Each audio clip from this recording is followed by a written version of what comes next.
available online, so if anyone misses it. Okay, 5 February. Sorry I missed yesterday. I did oversleep, um, really overslept. So anyway, here I am. Here we are. I'm going to do a slightly shorter one today so we can prepare for watching a movie later on. The 800, um, the most popular film of the year in China when it was made available.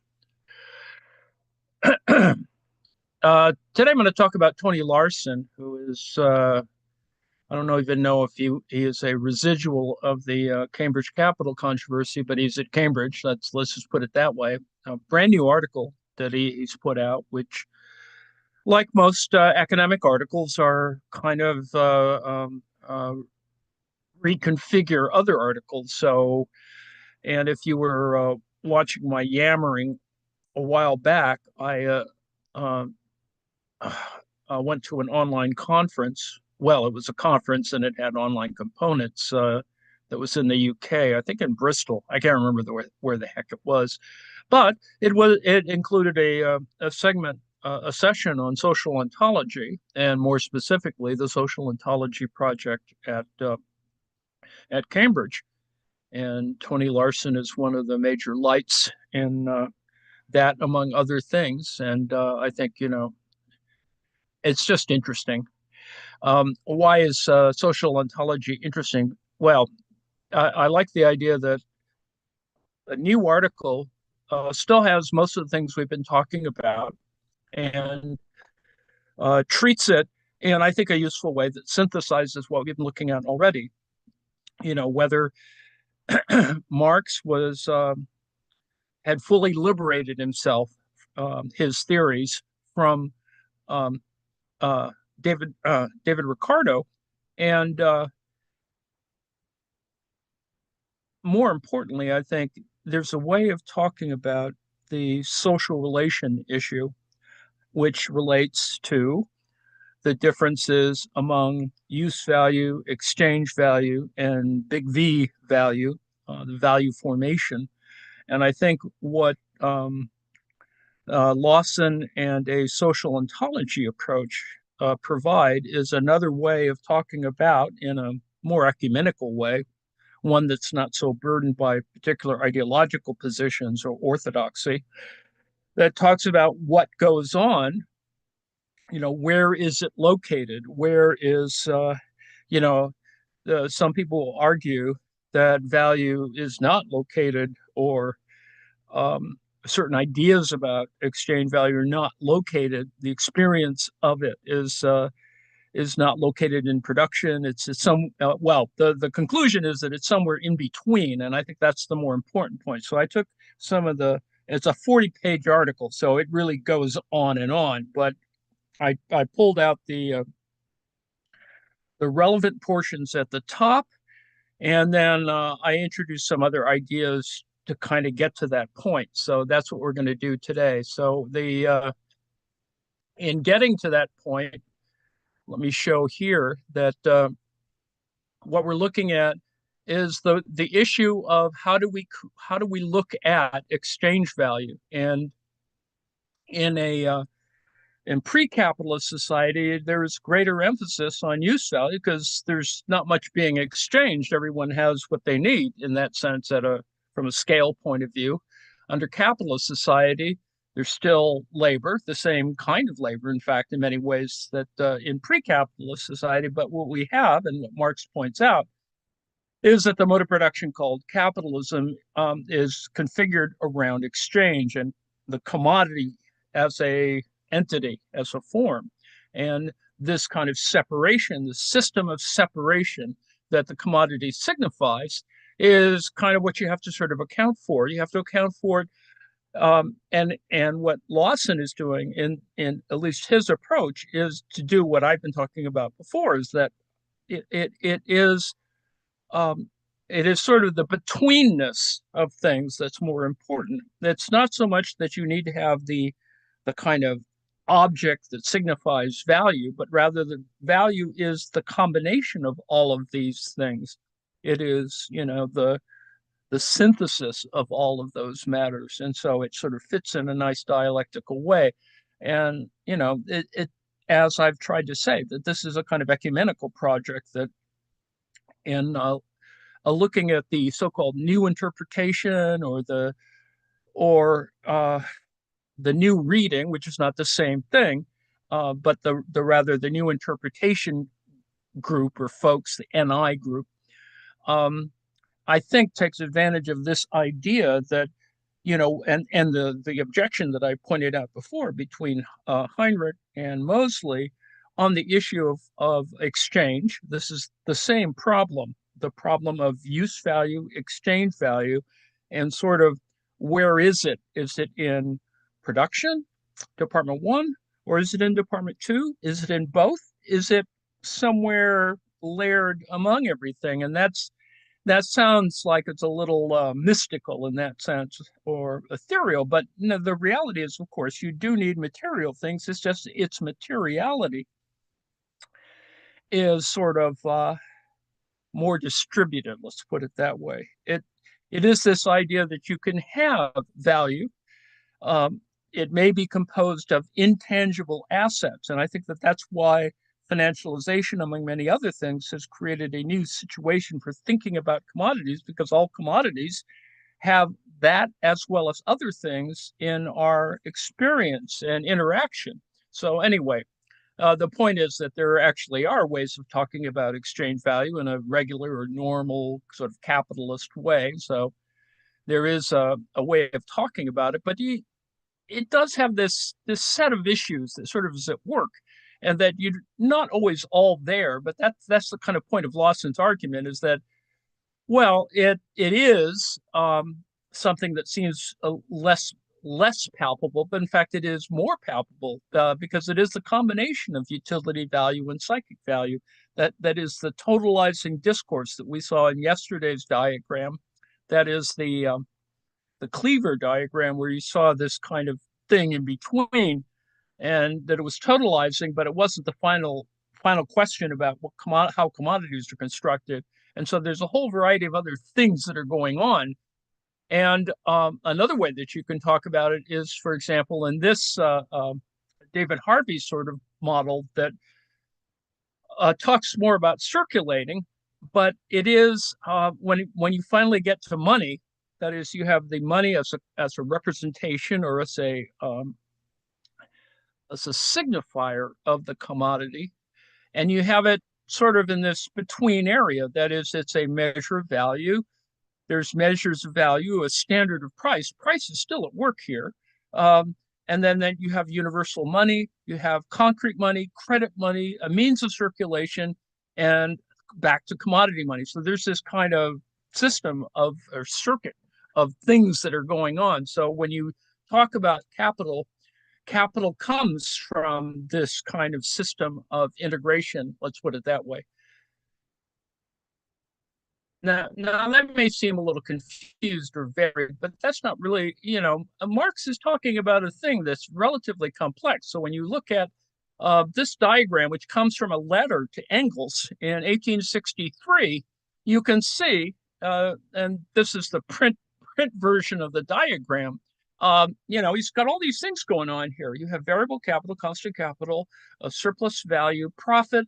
All this stuff is there. This is all in the German. And then if you look at it transposed into English, this is what it looks like: industrial profit, interest, rent, profit, surplus value, variable capital, means of subsistence, and all the arrows. There's lots of arrows here, but it makes sense. The issue is that it's not part of, it's not wholly determined by production.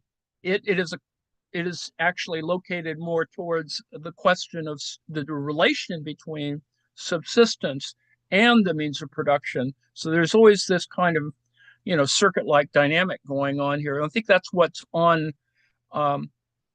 Marx's mind when he starts playing around with all those little numbers to try and get the math to sort of work out. And you get kind of bogged down in the numbers, whereas what it's really more about is this larger, sort of table-like or tabular construction between the productive class, the owners, and the unproductive class. And so this relation between productive and unproductive is always there. And in fact, it's kind of necessary to have this kind of set of interrelations going on. So without getting it launching into a whole thing on it, let me read through a couple of the sections that I pulled out of this 40-page thing. And I think you'll get a sense of what Tony Larson means in his article. Marx is at pains to point out that the human individuals as community participants, along indeed with other objects in communities, stand within the community in objective social relations. That is, the entities of productive communities, such as forms of capital or money or capitalists and workers, are not simply things and human persons that we all merely subjectively count as capital or capitalists, etc., and or just imagine to be playing the role of capital and capitalists. Rather, capital, money, capitalists, and workers, etc., are real social entities, and in fact, relational items constituted by way of being tied to these objective social relations. Now, I know that sounds like a lot of gibberish, but the point is,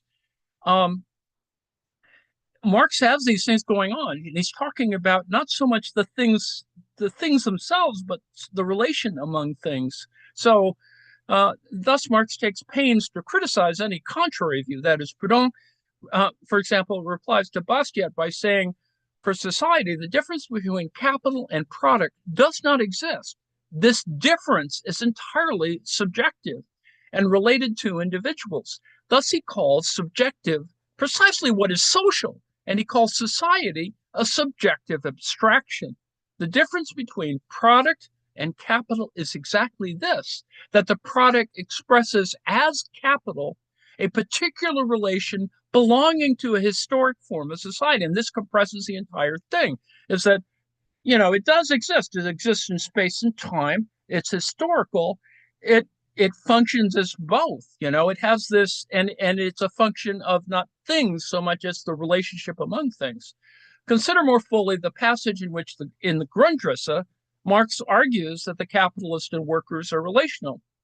Society does not consist of individuals, but expresses the sum of interrelations, the relations within which these individuals stand.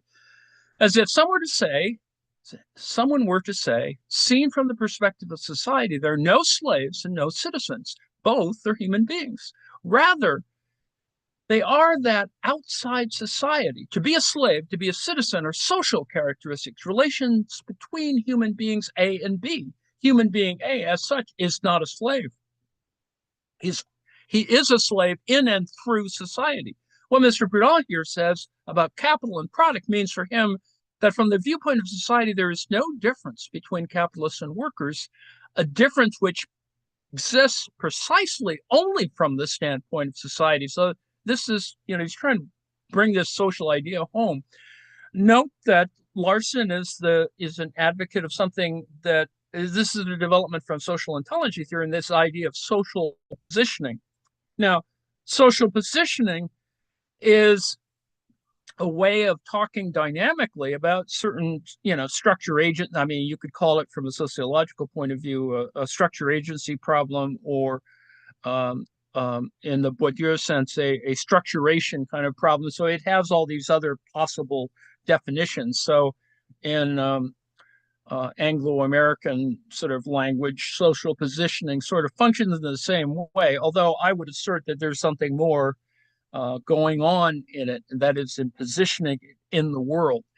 So there are two basic notions of the individual, the human person and the social individual, because that's kind of, we're always a combination of those things. These are not two independent entities, I repeat.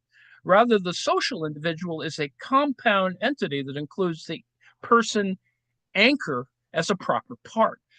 The social individual or multi-component is made up of multiple community components, and it is these that are mutually internally related. But the individual human person, though always in fact standing within social relations, is relatively autonomous. And this gets back to the relative autonomy thing that Althusser talks about, I think. This individual person that stands within, but not the social individual that is an ensemble of, social relations would exist even if all social relations were absented or the human person could somehow step outside society. So this is essentially addressing, well, for Marx, the species being question, but a whole bunch of other things as well. So here's another fragment. Marx considers three broad historical stages of human community development or social formation, those that we might, following numerous others, refer to as pre-capitalist, capitalist, and a yet to occur post-capitalist, although these were not Marx's terms or labels. All three stages or types of social formation are characterized and distinguished by the sorts of historically specific social relations that obtain. Here, I consider the first two types of formation mostly. In the first or pre-capitalist stage, money and exchange, or the market, are undeveloped. In relation to community production, each human person largely stays within the particular set of community social relations into which they are born. In the second or capitalist stage, money and markets are well developed, and community participants are free to change their associated, that is, current particular relations, and especially to engage in activities of buying and selling or exchange. So, next fragment. Although in this manner material relations between different production units are established and is noted, determining of product relations of the form found in product markets as relations between commodities, most commentators, according to Marx, especially political economists of his day, focused almost entirely on, or indeed they fixate upon, the products qua things, as things, and their relations that merely manifest the material relations between units of production, and to do so to the neglect, indeed they lose sight of, the latter. In fact, Marx uses the term fetish to describe the manner in which many fixate on products and their relations in a manner that prevents them seeing or seeing at all adequately what really is going on. So there's this is a standard kind of question, appearance, essence sort of stuff going on. And it's not like we all contemplate these interrelations in our everyday life, but these things are highly motivational and are part of the dynamic of this. Okay, another fragment. The traditional reading of Marx is that value emerges in production. Now, this reading, along with the assessment that the commodity emerges with it, that is, in production, is usually attributed to Marx's reading of and borrowing from David Ricardo. But in recent years, various commentators, including value form theorists, remember, we're back to value form again, read other texts by Marx, not least his comments on Samuel Bailey, as suggesting that Marx at times supposes that the commodity is evident only in the process of exchange and is associated with exchange value, which is also confined to this process. The puzzle that has arisen is how to reconcile this latter reading with the notion that value, which most tied to the commodity, indeed exchange value, emerge in production. So that's the tension between the two kinds of ideas. The Department 1, Department 2. It's just that in Volume 1, there's not that big discussion of the departments. There's this article, it's a 2007 article that talks about this, pretty much the same issue by Meekley or Michael or Meekla or whatever. Mikla then, as in the case with numerous others, has preferred to maintain the notion that for Marx, value or exchange value, along indeed with the commodity, is exclusively determined in exchange or the process of buying and selling. Others, though, who have stuck with the idea that value is determined in production, have mostly ignored Marx's comments on Bailey. So this is the comment on what I just mentioned. Here I provide a yet further interpretation suggesting that Marx can be viewed as actually being successful in Capital in incorporating both sets of the noted supposedly incompatible features, though not by blending them as such, but as two quite compatible moments or aspects of one totalizing process. But I also argue that this can be achieved without giving up on the notion that value is produced in production, though the commodity is only evident within the process of buying and selling. Specifically, this is feasible, and even fairly straightforwardly so, if, once more, we interpret Marx as drawing on something like a social positioning theory framework. Let me elaborate, starting with a summary interpretation of Marx on the origins of value as found in Capital. So conditions in product markets are reflected back on production units and manners so as to regulate and determine the sort of conditions that prevail and so on, serving indeed, and as noted in the previous section, to materially relate all the competing units of production. Within each unit, the labor process reflects product market conditions in all its aspects, including the amount of labor time that counts as socially necessary for the production of an article. That all seems straightforward from a Marxist point of view.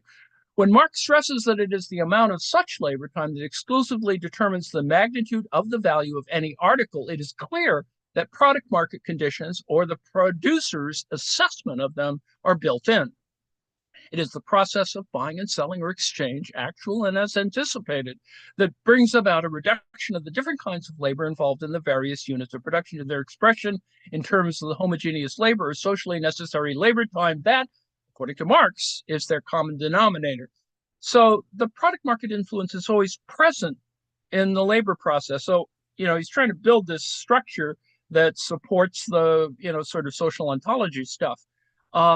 Of course, any expression of the magnitude of a product's value, big V value, as with its length or weight, can only be expressed in terms of and relative to the same property as found in some other chosen item.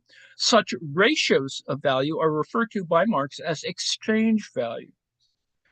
In effect, any item whose value is expressed in some other as an exchange value has its value expressed in terms of the other treated as a unit of value. So there's always this tension, that between the kind of qualitative and quantitative elements of it. In a market economy where everything is bought and sold for money, the units of value everywhere applied can be called money units, or better, general units of value or of account.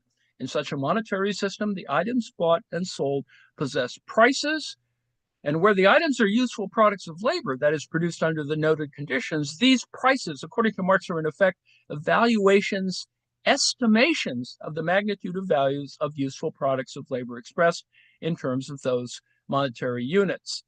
Now, I want to sort of cut it short today, but this is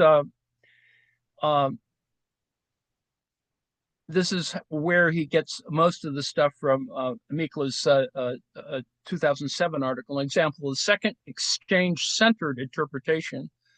That is, the first one is a little bit more product-oriented. The second one is more exchange-centered, and it's worth considering at length because of its clarity and systematic nature. Mikla regards as highly significant the fact that Marx looked at how products of labor take on different roles.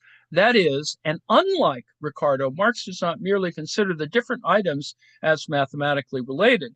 A significant distinction made follows from the observation that some items have their values expressed in terms of those of others.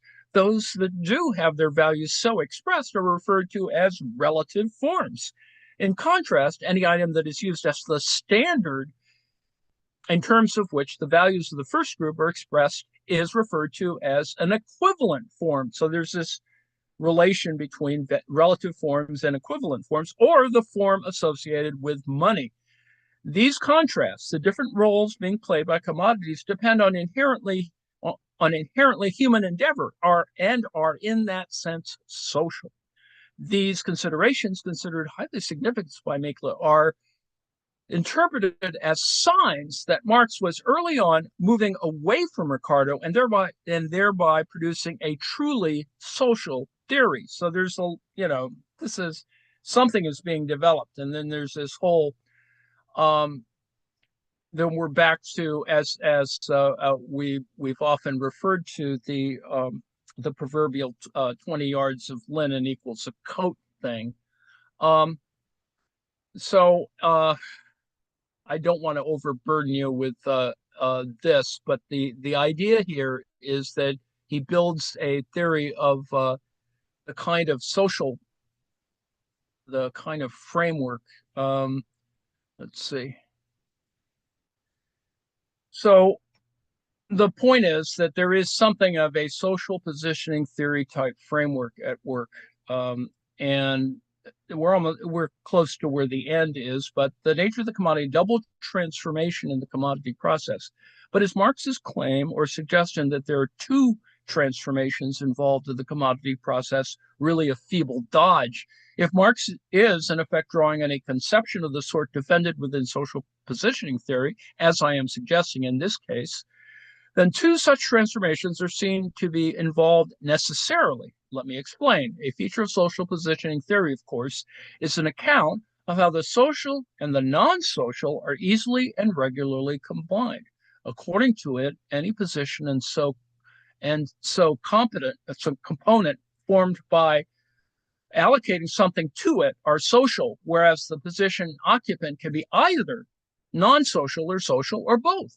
On this account, a commodity is, ontologically speaking, viewed in just the manner of most other social items, as a relational community component constituted by allocating some item to a community position. Here, the position called commodity.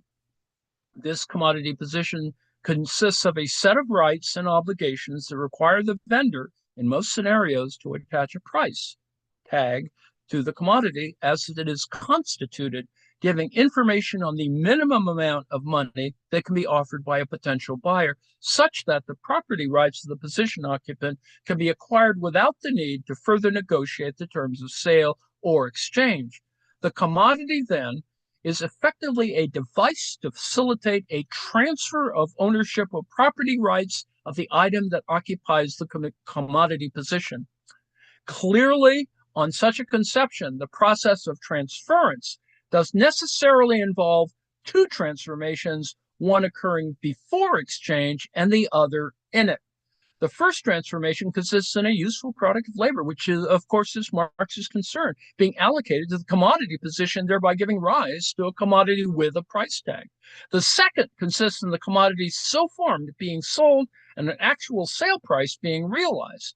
The first process is, or can be reasonably be described as, theoretical, paralleling Marx's own thinking in the sense that the vendor attaches a price tag to the commodity according to his or her theorizing or expectations and hopes concerning the realized price. The second is real in that an actual price of sale is involved. And of course, more to the point, the value of the products is expressed in the form of money. So to be clear, on the conception being suggested, a commodity originates qua a commodity at the point where the process of production turns into or manifests as an exchange process. That is, the commodity originates in neither production narrowly conceived nor in exchange narrowly conceived, but in between. That's what I've been yammering about so far, is that it's not one thing or the other, but rather what's between them. Clearly, the commodity is so understood, and the exchange of commodities in the developed form described presupposes a capitalist formation, and specifically a fully developed market system of buying and selling, and one wherein the commodity is the social form of products of labor, or as Marx writes, the exchange of commodities in its full development and the form of the commodity as the universally necessary social form of the product first emerge as a result of the capitalist mode of production. This social positioning theory sponsored conception then can accommodate the Ricardian idea that this value, if it exists, originates in production, meets the accepted requirement that any such value is social in the sense of being historically specific, that is, despite arising in production, and also incorporate Marx's own social theory, as Mikla dubs it, whereby a commodity is, after all, relationally constituted as a component of a community's processes of exchange. Note that I skipped a monster set of notes of footnotes. That is, it occupies a place in a network of exchangeability relationships between useful things such that it is exchangeable with anything else whatsoever. Indeed, the network that Mikla posits here appears to be simply those aspects of the community system of social relations as defined in social positioning theory that relate to processes of buying and selling or exchange. And from this perspective, it's possible to distinguish a realm of commodities in social relations without this of itself undermining the assessment of Marx and Capital that it is a product's value, and so value forms, if conditioned by product market activities, originate in production. That is, if Marx indeed drew upon something like social positioning theory is maintaining those aspects of his conception that Mikla dubs his own social theory do not at all necessitate that he gives up on the particular central aspects of Ricardo in question, or vice versa. Rather, for Marx to repeat, both are aspects of one overall totalizing process. So essentially, all of this arm waving is pretty much no different than what David Harvey is talking about when he talks about certain totalities at work.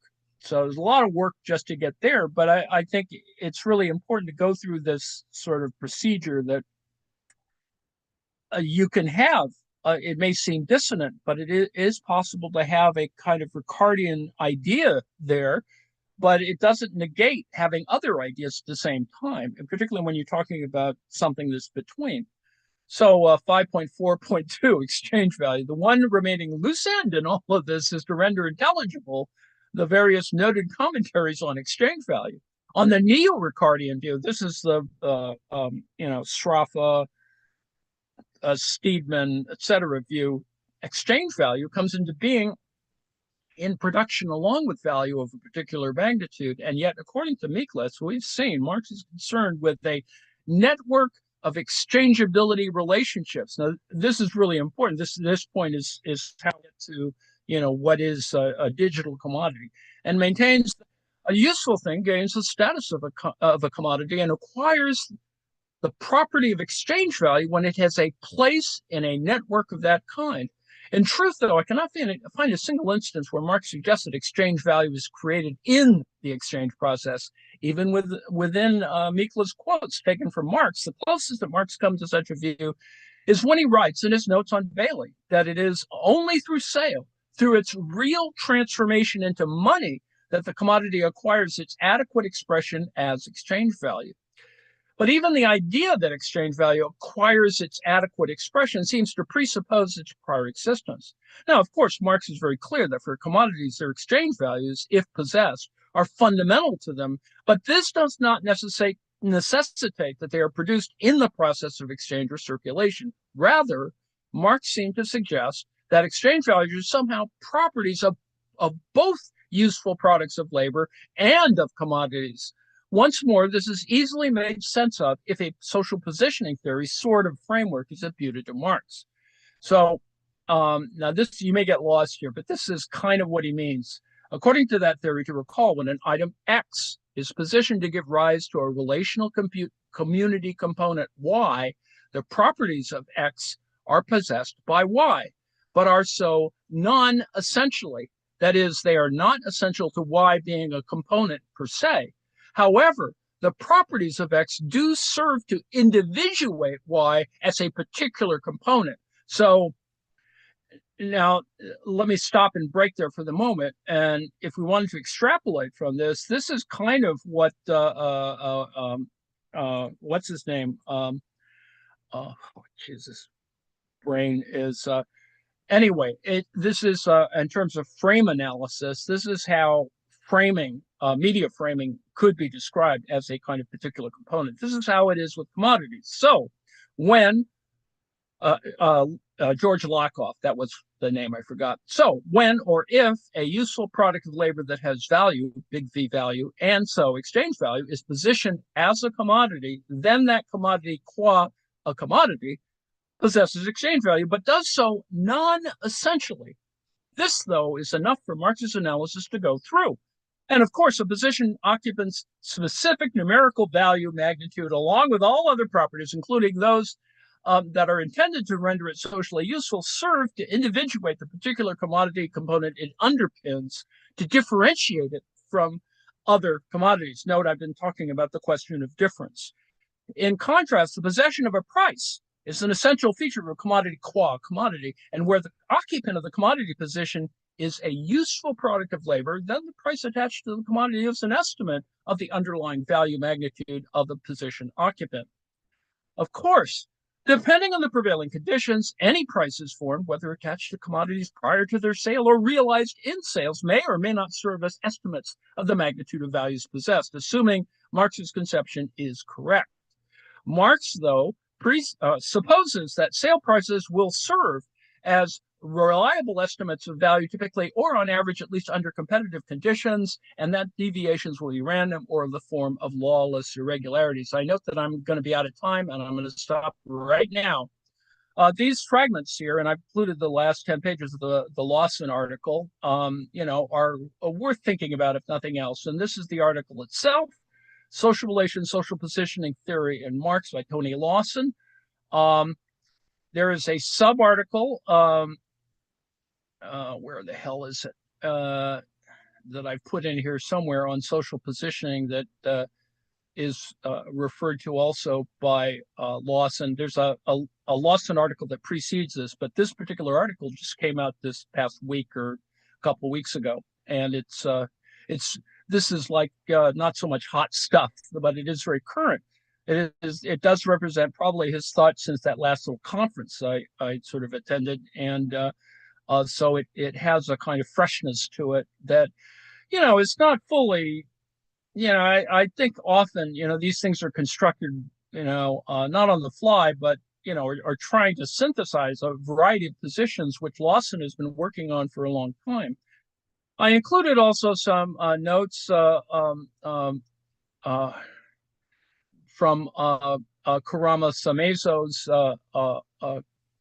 discussion of this in the 1950s, which is of the value form, and I hope that that's useful. I did include, of course, those diagrams, and I'm pretty much at the end of my notations there. So let me stop at the moment, and yes, I will see if I can acknowledge any commentaries and brickbats.